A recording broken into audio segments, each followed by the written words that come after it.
The following is my conversation with Matthew Stevens. Matt is originally from the UK and had an extensive road cycling career starting in the late 80s, through the 90s, and into the 2000s. He holds the title of 1998 UK National Road Race Champion.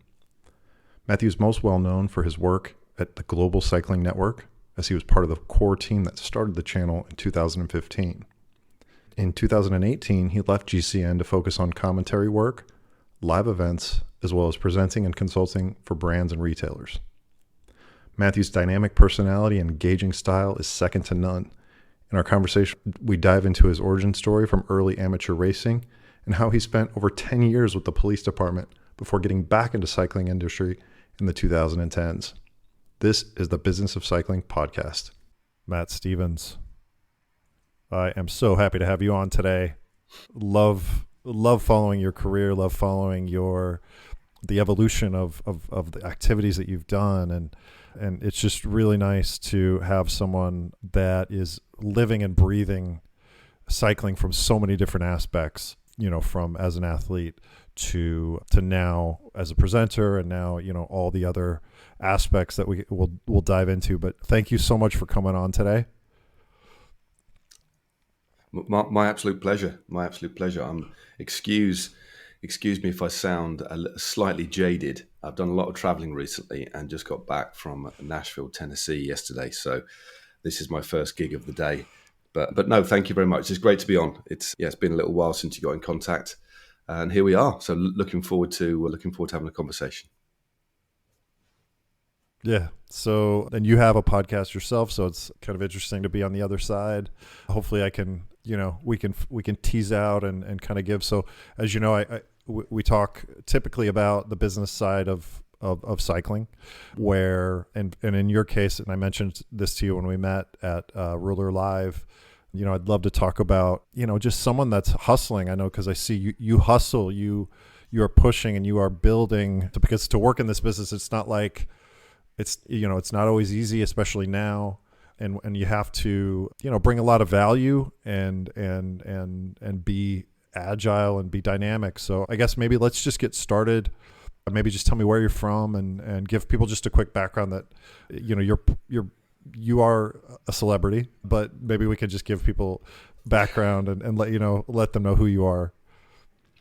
Well, I think within the cycling world, I'm quite a well-known personality now, which is great. I don't take that for granted at all. So, but in terms of who I am and my trajectory to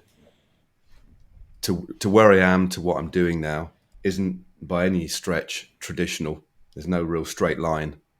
It's just, but the continuing thread, the thread that connects me as a kid to where I am now, or a 16-year-old, shall I say, even younger than that, is cycling. Was riding my bike as, like all of us, like a lot of us brought up in the 70s and the early 80s. The bike was one of the most important things that you had as a kid, because it means you could have that freedom. And also that competitiveness, it was just, I saw the world through my bike. 1986. So I'm going to do a whistle stop tour. Otherwise, you're going to need to have like a 4-part podcast, which I know we haven't got time for. So 1986, I went. 1986 went to see the tour. A lot of people will know this. Went to see the Tour de France with my father, which was an amazing experience. So I was there on Alpe d'Huez, the year that Greg LeMond won, famously battling his teammate Bernard Hinault, and that inspired me. I was already quite heavily involved in sport, football, sort of soccer, athletics, and just rode to school on my bike. But that really intrigued me, and I did want to become involved in cycling in some capacity. I think I might have thought to myself, I wouldn't mind doing something like this. So the following year, 1987, I started to ride my bike. I was going to join the army at that point. I was going to join the Royal Marines, but we put that on hold to continue seeing where I could get to in terms of a cyclist. Following year, 1988, I became British National Junior Champion, like the Grand Prix Series champion. And then in 1989, I represented Great Britain at the Senior World amateur championships. Can you tell us real quickly, Matt? So you had interest, you start riding. What does that look like? Just very quickly, did you get involved with a club? Did someone see you? Like who helped you get to that point? Because to get Yeah, from like I like to ride my bike to, junior national champion, like what are the steps that happen? yeah. I appreciate that was kind of a very potted history, but no, I started to race locally, joined a club that I'm still a life member of actually. So I went through the traditional club scene in the UK. Where I lived in North London, we I basically got an injury as a footballer, as a runner, and my dad said, "Why don't you ride a bike? You've already been to see the tour. Let's get you competitive." So I joined a local club called the Hemel Hempstead Cycling Club. I went to a local bike shop. Guy there called Bob Addy, who was a former British champion, who ran this shop, and said, "Yeah, here's a leaflet." Back then, there were leaflets. There was no websites, of course. So Of got a course, leaflet. Yeah, it was totally analog. Got a leaflet and of the went to one club, of their. of the That's it. club. Yep, Okay, the club. that's cool. Went to one of their evenings. They had like a club evening in the winter on a Tuesday and a Thursday night. So Because just a social night. you had to go to the events to be connected. Like you couldn't send an Yeah, yeah, email and yeah. Oh, totally. Oh, yeah, totally. So I went there, introduced myself, uh, joined the club that very night, whatever night that was.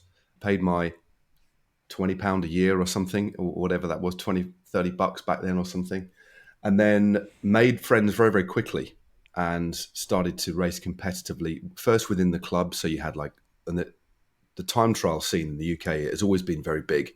So I did a lot of time trialing initially, then started to go into road racing and quickly found my feet. I just enjoyed the experience of training, going out on my bike with other kids my age, and obviously had a natural aptitude for endurance because I picked it okay. up really quite quickly, and then You, became it's successful at a local level quite quick. So the endurance is something because I played a lot of sports, but I never did any sort of competitive cycling. But like if you play baseball, you have a really good arm. If you play football, you either are fast or you can, you're really strong. But in cycling, it's just there is a natural level of endurance that some people are just born with. Yeah, I think so. I mean, you obviously work on that, but when you look at, especially now, where you see athletes move from rowing into cycling, for example, or from running into cycling, there's obviously specific muscle groups that are trained and that will adapt very quickly. But essentially, it's your engine, your cardiovascular system. And I was a very good runner without really even training when I was young. It was quite clear that I had a good engine. And although I wasn't the best footballer, I had some of the I could run around all for the entire match without really tiring out too much on a football pitch. So it's quite clear that I had a lot of energy. And I ran a half marathon when I was 13. Did like an hour, 1 hour 30, which was quite good, I think, for a 13-year-old back in the 80s. So there was like, okay. And my dad told me that, yeah, you could, if you just go for it, just enjoy it. So the theme of things really for me early on was just enjoying it. But quickly the results started to come. So I moved up from riding local events to some national level events in the 1980s. Sorry, in sort of 87, and won a very big race in 1987 in the Tour of Wales, the Junior Tour of Wales. Backed that up by winning that again in 1988, and ended up getting picked up by the national team. So because that was a big national race, and if you do well in that, you're going to get your national selector is going to take a look. So although I didn't actually get picked for the Junior World Championships, I was on the radar. And the following year was the World Championships in Chambéry, and I moved up to the senior ranks. And I won a big race in Germany, a senior stage race, and got picked for the World Championships. So within 3 years, I'd gone from a fledgling amateur at the Tour, no, not even an amateur, an enthusiast, to Sure. riding the World Championships. So, And you won the and junior world championship. no, I didn't win that. No, no, no. Okay, I didn't but win you the. competed. No, I didn't win the Junior World Championships. No, no, no. That would have been cool. But no, I didn't win that. But that during that period of time, I decided that okay, the path that I want to take is to be a professional cyclist, and it was a very different sort of path back then. Although you had to be a good athlete, generally countries, the traditional, yeah, traditionally professional teams back then, your Spanish teams, your big international powerhouses, your Italian teams, your Spanish teams, your French, your Belgian teams, generally just recruited people from their home nation, or Sure. riders from their home nation. There's a smattering of international riders, and even the amateur teams had a limit and a cap to the amount of riders they could hire. So it's actually quite tough. You had to be a little bit extra special as a rider from outside the traditional axis, really. But I still wanted to give it a go. So I was asked by a guy, you know, the famous commentator, sadly no longer with us, Paul Sherwin, had a contact at ACBB, which is Athletic Club Boulogne-Billancourt, the best amateur team, just based outside Paris. We're just on the edge of Paris in the south. And at the same time, I was offered a contract for a British professional team. And at that particular time in the late 80s, and in fact the mid to the late 80s, early 90s, the British professional scene was very strong. There was a lot of teams, 60 or 70 guys, regularly, you know, winning good prize money on good contracts in the 1980s. The guys back then buying houses outright and stuff like that. So it was a proper living, very Sure. different to now, unless you're riding for a world tour team. So the scene domestically was strong, but I was offered a $30,000 contract in 1989, which is a lot of money back then. Yeah. To ride for a British team, but I decided to ride for $40 a week. Why? In an amateur team. Why? Because that was the path I wanted to go. I didn't want to race just domestically, because if you race domestically, that was kind of it. You just raced. I saw myself as a rider that wanted to ride the Tour de France, ride the Giro d'Italia. That's what my aim was. And you generally didn't do that by riding in the UK team. If you rode in the UK team, the scene was generally city centre racing and one-day races and the milk race and stuff like that. It was great, but it was quite inward looking in my opinion. Insular, provincial.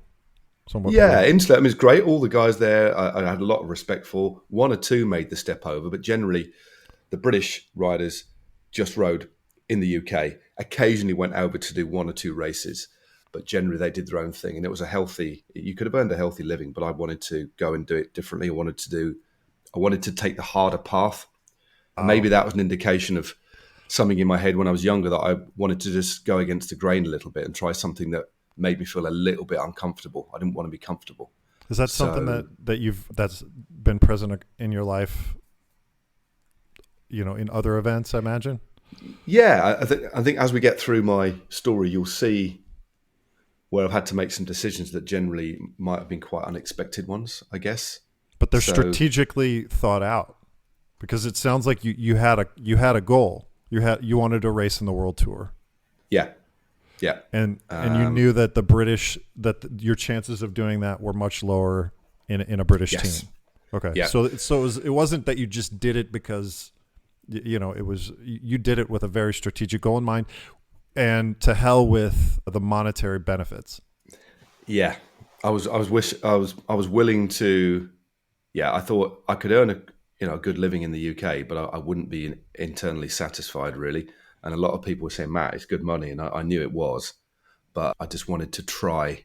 I didn't want to look back and regret the fact that I hadn't tried the slightly harder route, which ultimately would have led to a professional career. Yeah, the way to do it, if you wanted to be on a French team or Italian team, was to go and live in those places, learn to speak the language, and ingratiate yourself and do it. It's quite a hard thing. And back then there weren't many British riders who were making it, but the ones that did went through the team that I was in, ACBB. So we're looking at Sean Yates, Robert Miller, Phil Anderson, the Australian, Alan Piper, who are all DSs now in the World Tour, very experienced riders.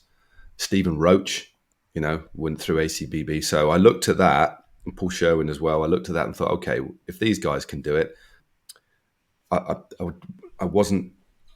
didn't have any illusions in my mind that I was as good as those guys. Well, this is the path that if you're good enough, this could take you to the place you want to go. So I did it, basically. So let's zero in on that, because I do want to respect your time, and I want to.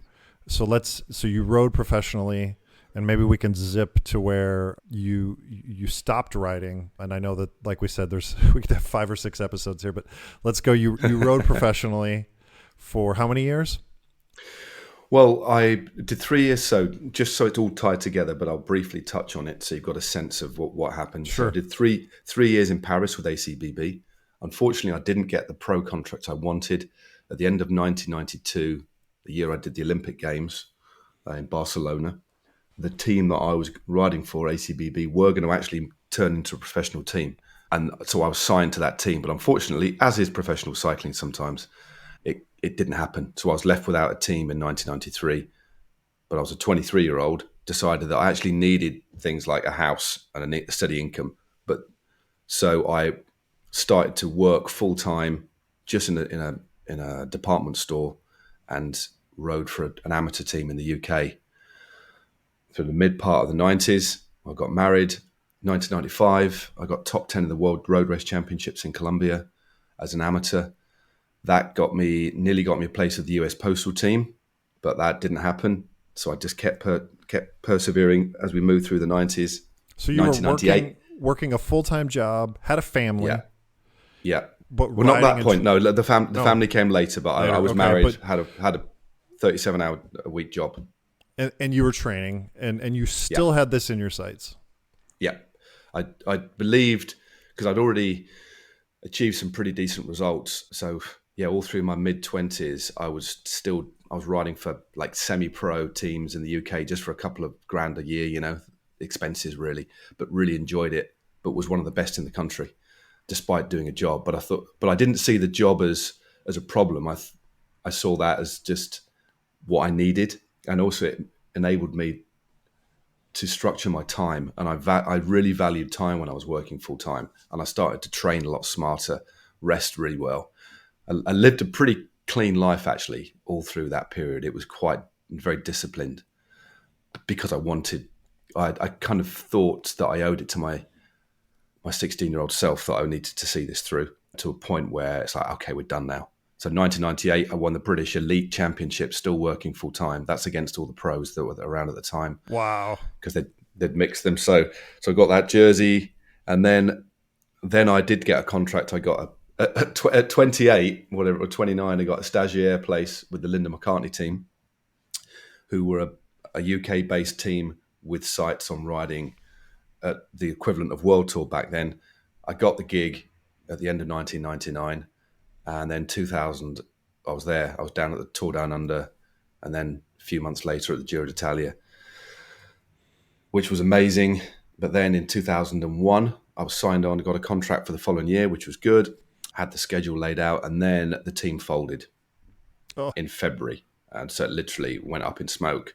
That again, that's been documented. That was a very unfortunate set of circumstances. So I was left with nothing. So I got a job in a supermarket, didn't ride my bike for about a month, and thought, what am I going to do with my life? Then because you're 30 at this point. I was 30. Yeah, 30. When you're 30, you're 31. Like, when you're 30, your life, you are what you are. And oh, totally. Yeah. So that way, I mean, looking back now, I'm 53. That was actually, I was only, just over halfway through my life up to this point, but I'd done a lot of stuff. But I thought I need to, cycling actually for the first time was like right at the very back of my head. It was like, I just needed to survive, pay the mortgage. Sure. So I joined the point? police. So I just had my little boy, our little boy, then Josh was born. Wow. The pressure is on. Yeah, the pressure's on. So I joined the police. So I became a police officer for 12 years. And for the first year or two, I did ride my bike and race, but it was really hard to balance being a full-time police officer because of the shift patterns. Sure. And actually riding. But I still managed to get to a pretty decent level, or maintain a level that was good enough for me to be happy to still do it. I kind of needed it as well. A month off my bike. But you had a family and you needed to take care of them, right? You needed some security. And exactly. So the priorities shifted. So I need to earn a living. And then if I can put the bike in there somewhere, then great. And it all coalesced. It all fell into place. And I ended up doing something very different. midway through, so sort of 2003, 2004, I still managed to win some big bike races in the UK and one internationally at like the Pro-Am kind of level. So I was happy. And then the team that I was riding for, Sigma Sports, who I'm still working with now, so it's a very long-term relationship with Sigma Sports. It's a small bike shop on the edge of London. Not that small. Yeah, it was in 2000. It was a very small but packed shop, just about to go online. And I rode for a club team basically, or a shop team. But the team evolved, and we ended up as a UCI registered team, and I managed that team. So I managed the team, rode for the team, did everything basically, organised all the contracts with riders, liaised with all the sponsors, and was also a full-time police officer. So I was working, I was very busy. My life was quite full because I was still training at the highest level I could and still one of the best riders in the team and going into my 40s. And then 2011, 2012, all through this period, this GB as a nation in terms of the global standings in cycling had become a bit of from being somebody that nobody talked about in the 80s when I started, they were the number one nation on the track, and our road riders were winning as well. It was the dawn of Wigo, Sky, Froome, Cav, and Chris Hoy, everything, Victoria Pendleton, everything. So my days as an athlete were gone, but I was still somebody that was respected within the domestic side of things. The network, and right? You had a good network. Yeah, exactly. Oh, totally. So there was the network was there, a really strong established network. Although I was in the police, in cycling, I was on the road commission for British Cycling as well. So I was looking at the way to develop road racing in the UK and make sure it was sustainable, etc. As things changed towards attitudes toward motorists and stuff. So there's a slight political side to what I was doing as well, which I found really quite invigorating and interesting, especially with my position as a police officer. I understood the way things worked public service on the ground, really. So there was all that. Then I did a few interviews. Our team rode the Tour of Britain, we were really chuffed. I rode it as a 40-year-old. So just to participate in that race was a big deal for the team and for the sponsors. And I got interviewed a few times, and for TV, and the TV producers said, you come across really well. How about you do some stuff as a pundit on some of the city centre races, which we're doing, and a series called the Tour Series. So I did that. That developed into them saying, we've got a magazine show. It was called The Cycle Show. And I did while I was in the police, a couple of pieces to camera, little vignettes for them, which did okay. And then I got asked to do appearances and stuff. And it's gathering momentum. So I was a team manager, a police officer, a family man, and this kind of nascent media career was building. And then, so I thought, I've always wanted I'd like to try my hand at commentating. So I literally sent a CV in to Eurosport, and they said, we've got nothing at the moment, but we'll let you know if there's an opening. So this is when they didn't have a lot of races on television, but they had a few. And I got 6 months later, they said, we've got an opening for this race, the Arctic race of Norway. So I did that. It went down really well. And they said, we could probably use you next year for a bit. So this increasing amount of media work was happening. Then I got a call. I can't remember exactly how it happened, but GCN was just starting end of 2012 into 2013. And I got a call from those guys because I've done some stuff on TV. And they said, do you want to come down for an interview? We've got this YouTube channel starting, basically everything to do with just cycling channel. We think we want a conversation. So I thought, okay, went down, and they said, well, do you want to just go to the Vuelta for 10 days and do some reporting for us? And I said, well, doing what exactly? They said, well, we don't really know, but we're just going to get a feel for it. This was very, very early stages. So I took the decision with my wife to just leave the police. I thought, I can't, there's something special here. Yeah. So it was a big deal. Yeah. That is a big deal. That is a huge deal. Like you're 42, 43. Yep. Fully formed human child. Your kid's probably 10, 11 years old. Yeah. It's like, it was just coming up. Yeah. 12. Yeah. Your wife must have had a job, I would think. Well, At that point, right. So go back 2 years. Sorry. So I divorced. Okay. I'd separated in a couple of years before that decision was taken. So I was with a new partner, but and actually didn't have a lot at that point because of it's my choice. Divorces are pretty damaging in many, many ways. Although I think it was the right thing to do. So there's a difficult period in my life Sure. where I was financially constrained, shall we say? Yeah. But I knew, and I was happy in the police. But I knew that the police financially, although I really enjoyed it, there was a ceiling in terms of Limit. what I could Yeah. earn. Absolutely. Absolutely. You know, so I thought, okay, Like any employee yeah, position. Yeah. I yeah, mean, and that's about the age, at least in my experience, is where you're kind of like, okay, either I do it now or it's not going to happen. Right. totally. It was exactly that, and the work was there was enough work to sustain me, although it was very ad hoc. Sure. It was just Yep. like you just said. And my wife and my now wife Holly at the time said, "Well, what's the worst that could happen?" She was working. I'd always get a job of some sort, and actually, I had a really good relationship with my senior officers in the police, and they said, "Look, Matt, you got to go and do this." Actually, there's a guy called Phil, and he was the assistant chief constable, so very high ranking. Lived down the road from me, and went out with me on a Saturday on my bike. So he got what I was doing.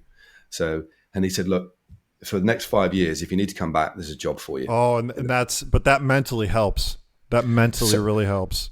oh, Right? so that was a mental and also a financial safety net, I guess. Absolutely. Because, I've done a little bit. I mean, I'm a self-employed person, and you need, you do need some assurances here and there. You need a person with you that is going to support you, because this stuff is no joke.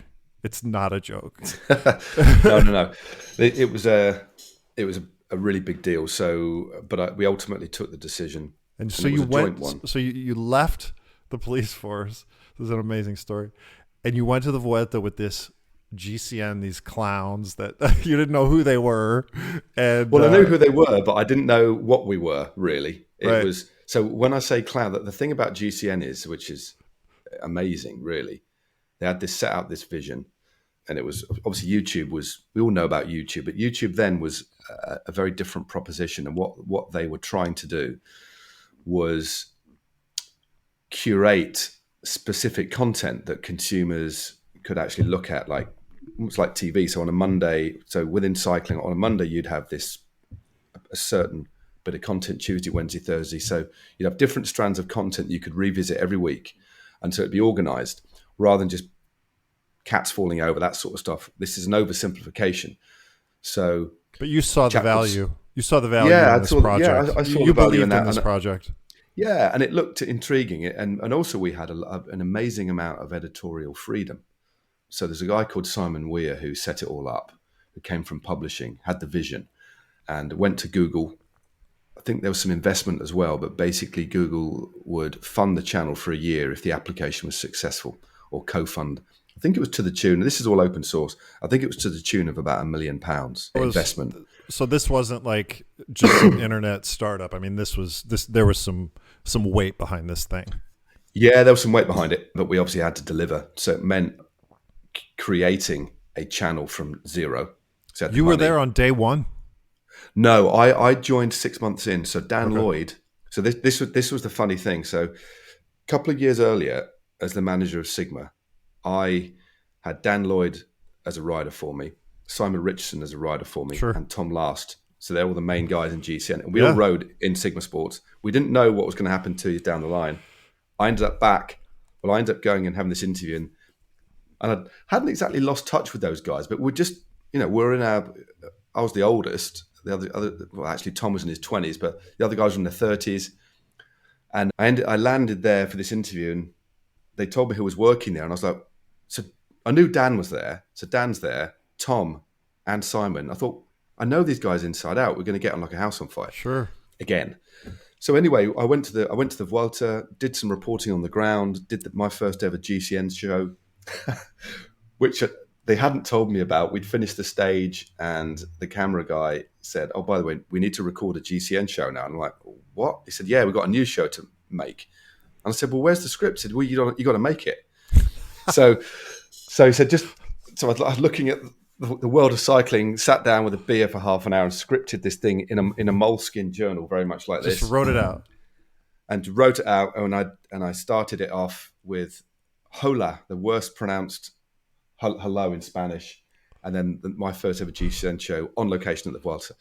Anyway, did that, finished, had a blast, and they said, a lady called Mia, who's still with GCN, said, "Yeah, we're going to hire you, but it will be as a freelancer, just a couple of days a week, so still not a great deal of work." And a contract. It was a contract. Yeah, so it was a freelance contract. Regular, okay. Yeah, freelance contract, but only a couple of days a week initially.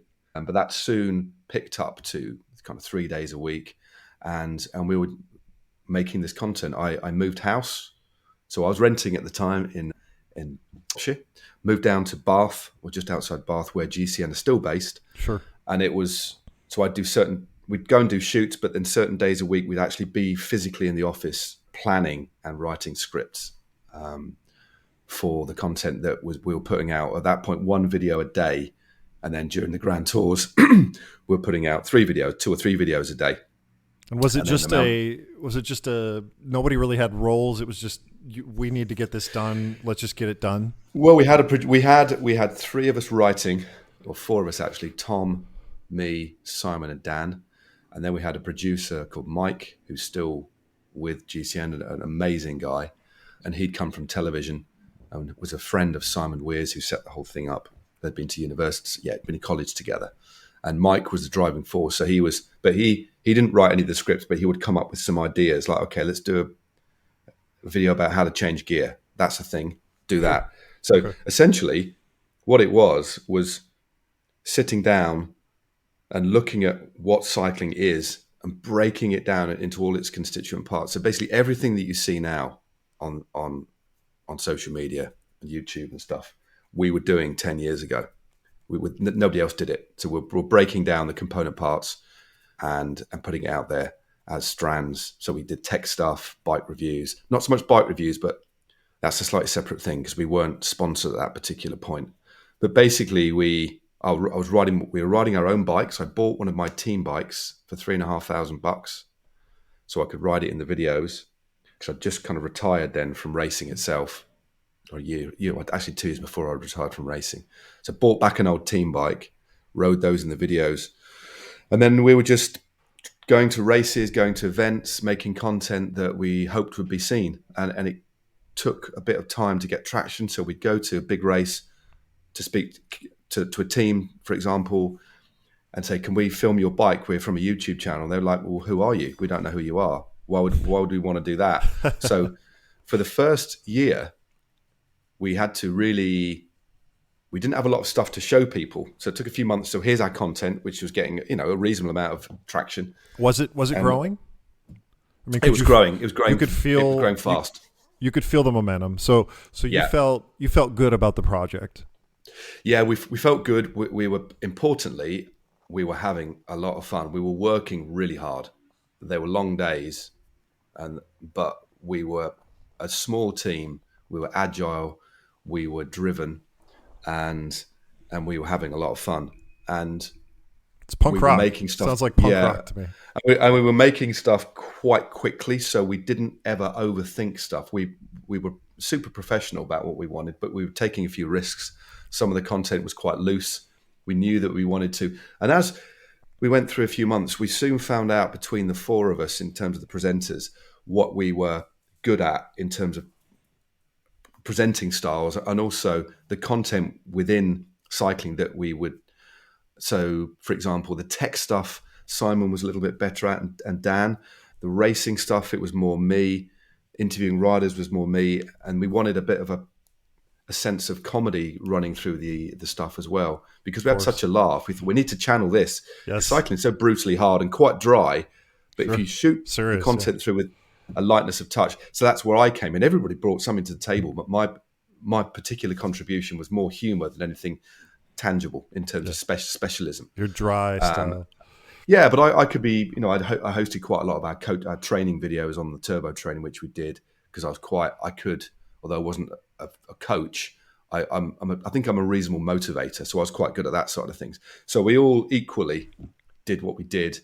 And then with all the backroom staff as well, the few that there were at that particular time, it got momentum to the point that the business model shifted. The business model initially was just trying to get eyeballs on the content, and we were burning through the investment money, obviously, and so we could go out and travel and pay people. But then there were no brands on board to actually help finance it. So once we got to a critical point, or a point where there was a value proposition, that's when things shifted, and we became, and there was brands start to hop on board, and it was all basically product placement in the early Of days, course. and eventually one-off paid for videos. So we had a fleet of bikes that were paid for by the different brands, but it took a year of hard graft from everybody with You no real guarantees that it was going to come off, but ultimately it did. So I guess my question now is you were talent in a sense that you were writing and you were performing. We can call it that. All of the business side of it, were you involved in that at all, or were you just focused exclusively on performing and on writing? Yeah, we were across the business side because we had to be, because back then there was such a relatively small team, and actually in the early days and I understood the reason for it. We were quite protective of telling people how big the team was, because the content we made actually looked like it was produced by a lot more people, because it was actually pretty good. We had a great team of videographers who were very good, and the boss Simon cast a real. In the very early days, he would watch every video before it went out, and then that became unsustainable because we were putting out so much content that we got more management in to kind of oversee quality assurance, basically. But obviously, we're aware of the numbers. We were aware of the amount of investment. We're also aware in the early stages of how much a video would cost to make. So although I wasn't directly responsible, I knew what the budgets were roughly, and I knew what sponsorship deals were getting across the line. And very, very early, before we got sponsorship liaison guys in who basically come in and sell us to brands, Sure. Yep. we would do, in the early days, we were emailing people, and I remember, emailing all the teams and stuff, and working out deals. So, and then that became too much because we were basically, and it wasn't my area of expertise. So I touched on it first to the point it became, well, this isn't what we're talking, some big numbers now, or bigger numbers. So that's when we had a team come in to pick up that element of it, so we could Sure. continue to make the content. But we were acutely aware. So what would happen is these sponsorship guys or marketing guys would say, we've got X brand on board who want to make this bit of content. What do you say? So we'd sit and have a meeting. So we would be, and we'd push back a lot on editors. So we had pretty much all of the time editorial control, because we didn't want to work with people that we didn't make ads, basically. So that was the one thing that we held dear to ourselves, and that was massively important, that we retained our own editorial integrity. So we weren't a channel that, or a proposition that reviewed things. We basically made content with this stuff in it, and because we had a lot of people watching what we did, it was like a soft sell, and it worked really well. So It's a completely different business model, and a business model within cycling that had never been done before. But that changed. Yeah, it did change. Yeah, it did change. And then, so I wasn't directly involved, but I was across it, and I found it really interesting. Did you side of it as well? But I know that you're a strategic thinker. I'm starting to understand you better. What were you thinking in your mind as you're seeing this rocket ship take off, and you're kind of holding on to it? And I'm assuming that the opportunities within something like that. Were you looking at, like, did you already have a long view on this? Because from what I can understand, it sounds like you always have a long view. Like, what was your in the middle of it? Yeah, the long view at that particular time, or I'd call it a medium-term view. And again, it was the view of us all, driven by the boss, Simon. It was basically, we're going to build something very special, and we're going to sell it, and we're going to profit from it. So there was, that was, don't get me wrong, that was it wasn't at the forefront all the time, but it was behind that. That was what drove you. And bearing in mind, I was in my mid 40s. You know, we're coming now. I'm like 45, so 45, 46, 3 years in. So I'm at the point where a lot of people might be considering what the next step is before retiring. You know, but that was furthest from my mind. And also alongside the GCN stuff at that particular time, I was also doing freelance stuff. So I was doing three days a week, 4 days a week, and I was commentating regularly for Eurosport, and I was creating content, not so much content, but I was doing events for brands like Zwift and stuff like that, and still working with British Cycling, hosting like finish line commentary and stuff. So I was doing other stuff, but as time went on, understandably, GCN wanted more of my time, and it took up more of my time to the point that I actually became an employee, and I was only doing then, and I was only allowed to do, completely understandably, commentary. So I did. So it made my working year was pretty long. So I'd do 4 days a week with GCN, and the rest would be commentary, and it worked actually quite well. And then Eurosport, the whole Eurosport Discovery thing came in, and Discovery ended up buying a large proportion of GCN. And then we came, and this is where coming into 2018, 2017, this is where my tenure ended, basically, where I was Why did you leave? I left. I actually left in 2018, so I've been gone a while, but it doesn't seem like that because obviously I'm in that many videos that are still around, and also I'm still part of the family because of my involvement with Eurosport GCN. Okay. But I left because I wanted to stay with GCN, but I also wanted to continue with my commentating at the same time, which I needed because I didn't want to be, and this is where the strategic thinking came in. I was 45, 46. I didn't want to be, and this is quite selfish, but I didn't want to be beholden to one person that could say, Matt, we're done at 47. So I thought, okay, I want to make sure that I've got a portfolio of work that I'm completely and utterly in control of. Did someone teach you that? Did you have a mentor that told you that? No. I think it was just I just became aware of the value of GCN, and I also, as part of that, I was acutely aware of my value within it and what I'd given, and I knew that I was in demand elsewhere as well. So I knew I had a value, and so I knew I had a price, and unfortunately, well, not unfortunately, it was just it's business. We came to a point where they wanted me to stay but not do any other stuff, which I understand because everybody, they wanted me to be exclusive, which totally understand because everybody else was, and I was the only one at that point. I think this is maybe Dan was doing it. These are business decisions. These are business decisions. Yeah. So it was actually, I cried when I left. You know, it was really, really emotional because I'd given so much. I'd made so many very, very close friends. And we're still mates now, still see those guys, and obviously work very close with Dan and to a less degree Simon now. So we're across each other, you know, with Dan I work in regular contact with. But so I left and then went and did a lot more broadcasting, so more work with Eurosport. I ended up I've got a long-term deal that's year on year with RCS, so you know, the company that own the Giro. Huge, so I do all their on-site commentary. Yeah, so I did the Giro, Tirreno, Milan San Remo, Il Lombardia, Sicilia, all of those events. So I'm in Italy a lot. And then I signed a deal with Zwift for 50 days a year to help them with their digital offering and their esports proposition. And almost as I was across their social media, although I wasn't embedded, I was a freelance that just helped them out with the tone of some of their work across in terms of live events and on social media. And I'm still with those guys now. Just signed a new deal with Zwift.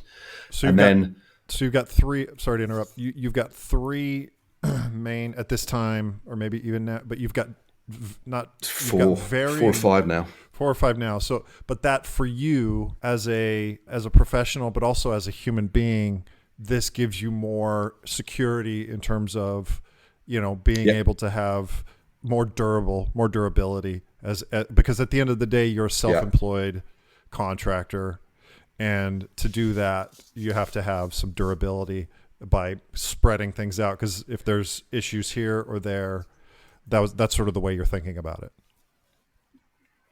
Yeah, totally. It was, and also there was that, which was the driver, but also I actually just I didn't want to stop being a broadcaster.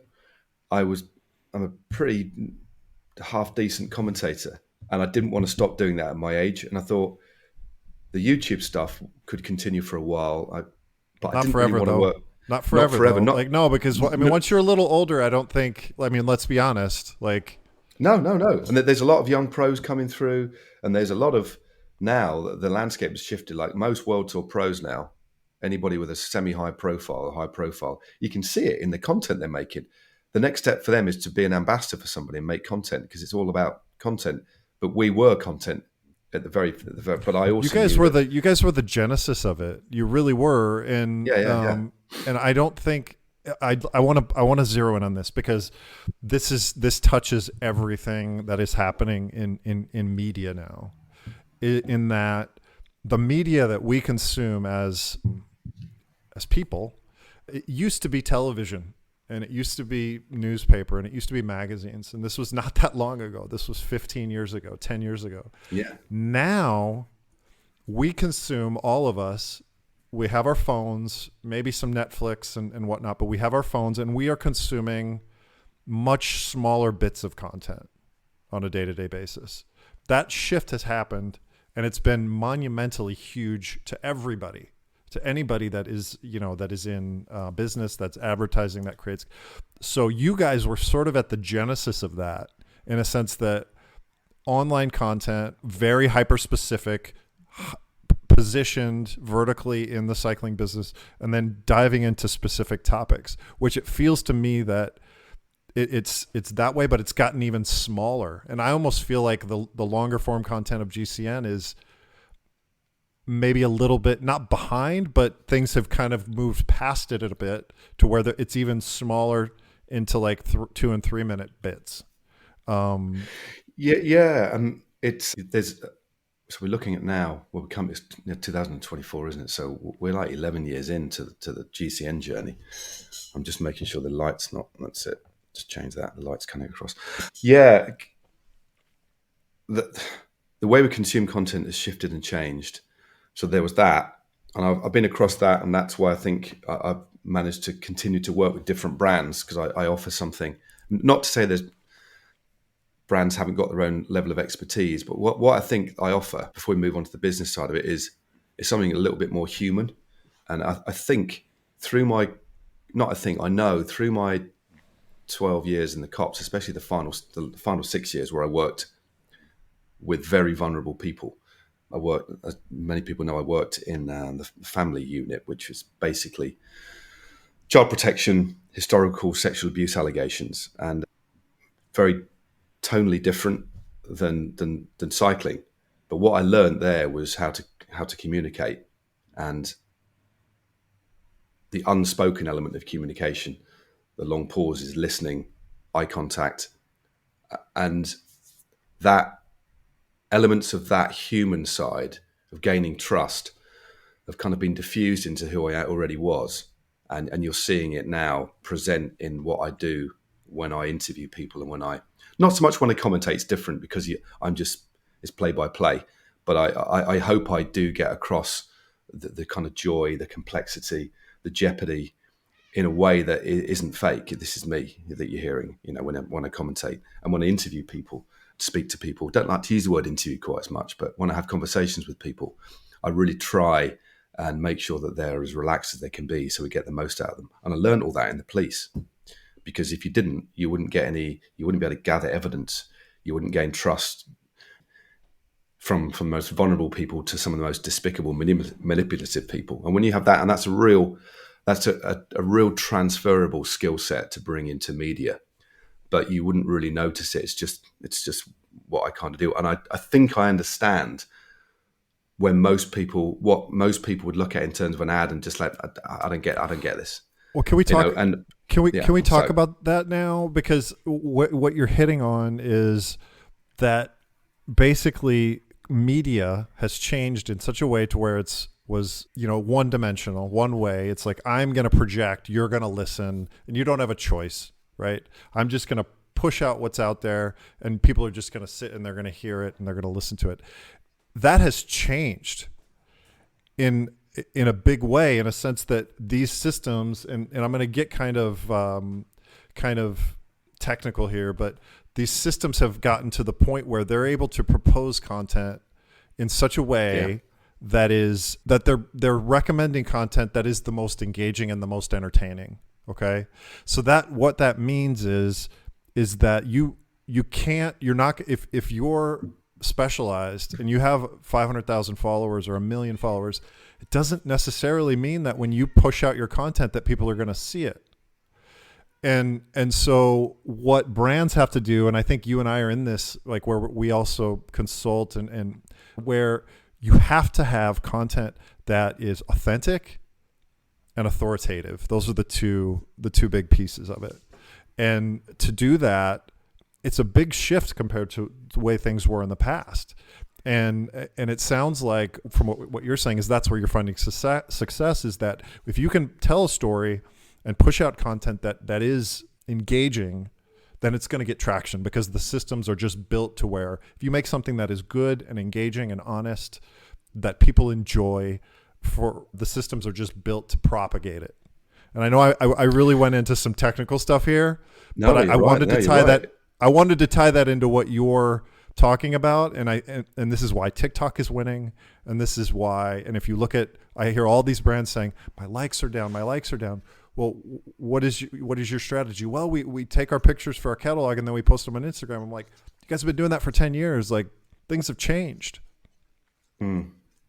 Yeah, no, it is. I mean, I'm not saying I'm right on the very edge of the curve, but I am across, and I'm still trying to, the algorithm side of it is something that, I wouldn't say it's a complete mystery, but it's shifting and changing. And that's a really hard one to keep across, and it's not necessarily my level of expertise.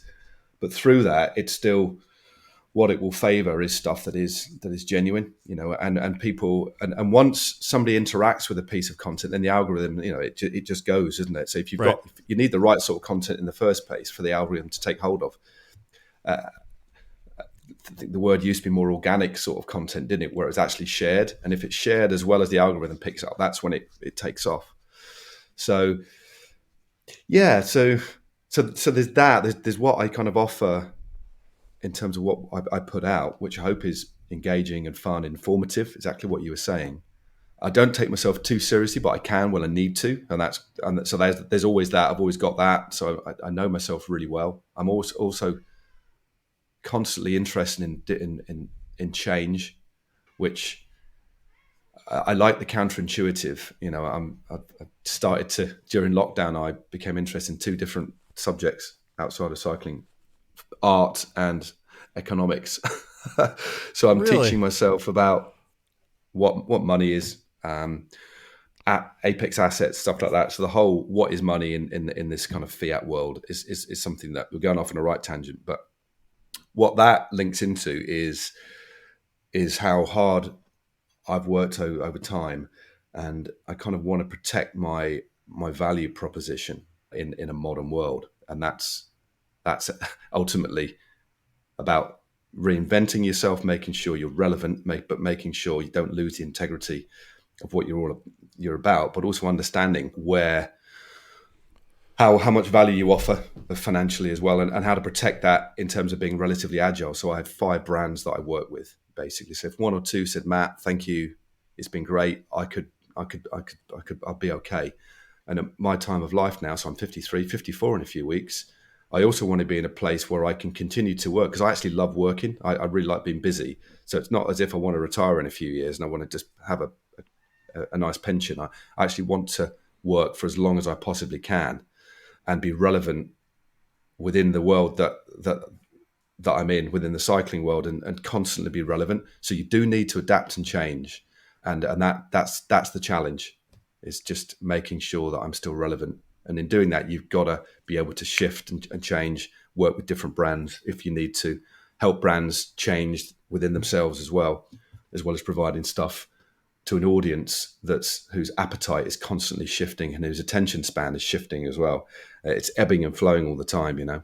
So you would So call I find that, yeah. you would call yourself a professional in terms of broadcasting, in terms of media. Is that where you would place yourself? I mean, obviously you are Yeah. talent. You have talent, proven and with tons of experience as a broadcaster.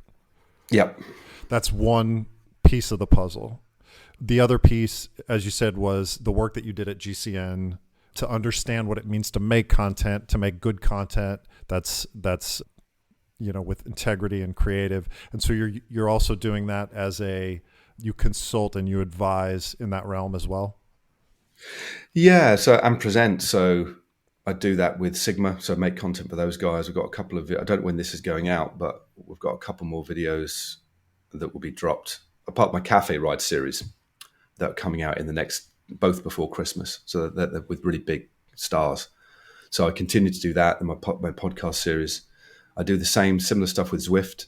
Well, esports commentary is one thing, but then helping them with their social media offerings and digital offerings around big events. So I did that for the World Championships, just trying to get, rather than just like, hi, we're here at the World. It's like, well, what is the World? You know, what can I? You got your audience. You've got the World Championships, for example. What's in between? How do I connect? So that's what I do, and I do it with Skoda as well. I'm an ambassador for Skoda, so I take over their Instagram every third week, and I'm off to a training camp next week with Skoda actually to produce some content from a training camp with an Italian team. So it is really varied, but all within the space. Yeah, and then there's Eurosport. So Eurosport reporting on the ground for the Tour and the Tour Fam, commentary for those guys, commentary for RCS, digital content for Zwift, Sigma Sports, and Rouleur actually, live stuff for Rouleur. So I host their Rouleur Live, where we met, and they've got some exciting stuff coming next year. So I'll be back on board with those guys, and then with Skoda. And then live, I do other live events at ad hoc as well, and some corporate stuff if that comes in. But that work that I've just detailed, it's at the moment it's pretty sustainable. But I don't know what's going to happen in 2 years. I just hope, because I'm pretty good at what I do, that it will continue. And what's going to propel me to there is to just keep making sure I work hard and keep on it. And listening, keep across everything. Do you know what I mean? And listening to the market and listening to what people are saying to find out. Because, yeah, I mean, the content business right now in cycling, it's booming, it's growing. I don't, as we know, cycling has a lot of smaller size businesses, which, probably don't have quite the budgets to really go deep in this stuff. But I mean, this is a booming area right now where brands need to be able to communicate in a more effective way. And do you think that you would ever want to scale this up into a bigger team to make it something bigger? Or are you pretty happy with the way that it's that you're managing it right now? I think quite a few people have asked me that, because I don't actually have, for example, my own YouTube channel. People say, well, why? Well, the reason is because I don't really have space for it. And at the moment, I'm pretty happy working with different brands. And the brands that I've actually had, aside from Skoda, which we're 2 years in now, all the brands that I've described, I've had really long-term relationships with. So there's trust there as well. And there's no guarantees that they should offer me work in the future, and that's why I need to remain relevant. But so that side of things, and I do assemble from time to time little production crews for slightly bigger budget shoots for Zwift, for example. I'm involved in that a little bit, so I can pull together a team and make content for people separately and deliver that. Done that on a few occasions now. So I guess from time to time, I'm like a production house, a mini production house. Sure. So part of me is like, well, should I just move into production? And we specialize in making really specific content. But right now, I'm that busy. I haven't really had the bandwidth to even consider that. It happens. But again, with back to my age, that isn't kind of off the cards in terms of, well, do I want to just like slowly dial back and just look at it more strategically and see if there's anybody out there for who presents that there are similarities, or they've got their own USP, but I find them intriguing and I would want to work with them. And then, so that is something that in the background might evolve as I get a little bit older, and I want to continue working, but in a slightly more creative way rather than always being at the front and center. And I'd like to write. Into comedy. I'm thinking of writing a short film over a character that I've had for a long time. So there's a lot of creative stuff that I still want to do.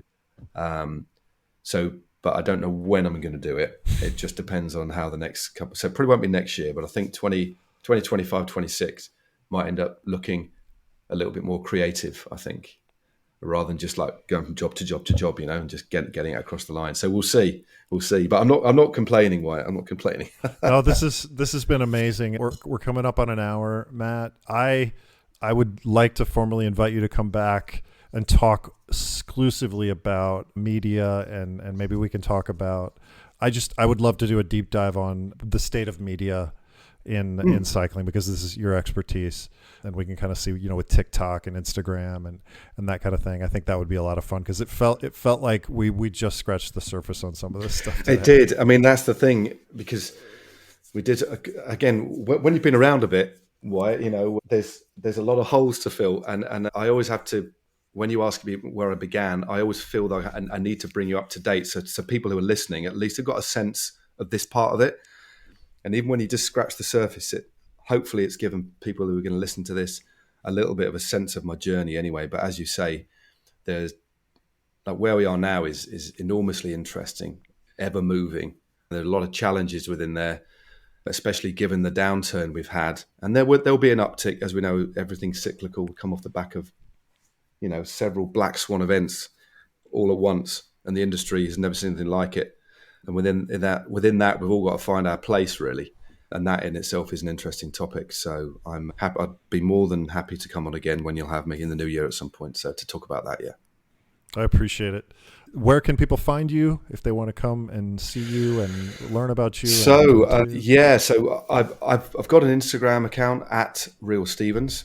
So a lot of the stuff that I do with other people is kind of on there, but there's all my own slightly offbeat view on life is on there as well. But the stuff where there's a lot of cool stuff coming out soon is Sigma Sports.